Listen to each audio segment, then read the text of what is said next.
మీకు తెలుసా? బియ్యం తౌడు అనగా రైస్ బ్రాన్‌లో పోషకాల నిధి దాగి ఉంది. ఇందులో ఫైబర్, ప్రోటీన్, విటమిన్లు, ముఖ్యంగా విటమిన్ ఇ, బి కాంప్లెక్స్ విటమిన్లు, ఖనిజాలు, మెగ్నీషియం, జింక్ పుష్కలంగా లభిస్తాయి. యాంటీఆక్సిడెంట్స్ అధికంగా ఉండడం వల్ల రోగనిరోధక శక్తి పెంపొందుతుంది. అంతేకాకుండా గుండె ఆరోగ్యాన్ని కాపాడుతుంది, జీర్ణశక్తి మెరుగుపరుస్తుంది, కొలెస్ట్రాల్‌ను తగ్గిస్తుంది. దీనిని ఎలా వాడాలి? ముఖ్యంగా మనకి తౌడు లేదా రైస్ బ్రాన్ అన్నటువంటిది అరగదు.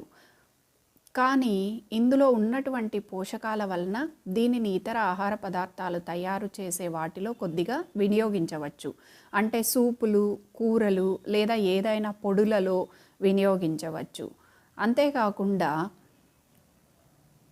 ఒక స్పూను ఫ్రెష్గా ఉన్నటువంటి నున్నటి తౌడును తీసుకొని సగం గ్లాసు నీటిలో రాత్రి నానబెట్టి తెల్లవారుజామున వడగట్టి తీసుకోవటం చాలా మంచిది.